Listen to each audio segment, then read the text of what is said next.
Jimmy भाई अस्सलाम वालेकुम।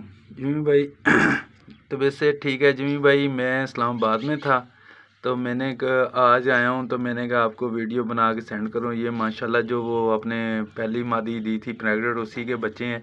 ये आज दिन तकरीबन 15-16 दिन के हो गए हैं। ठीक है, ये माशाल्लाह फिट हैं। ये वही मादी है इनकी मुफाद। ठीक है, ये भी माशाल्लाह ठीक है।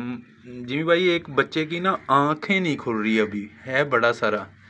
ठीक है, उसकी आंखें साफ़ करते हैं तो खुल जाती हैं, पता नहीं क्या मसला है।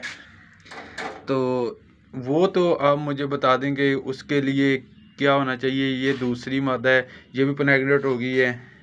ये पट्ठी है, ये वाला पट्ठा है, ये भी बड़ा नर है। ठीक है, ये भी दोनों मादियाँ प्रेग्नेंट हो चुकी हैं।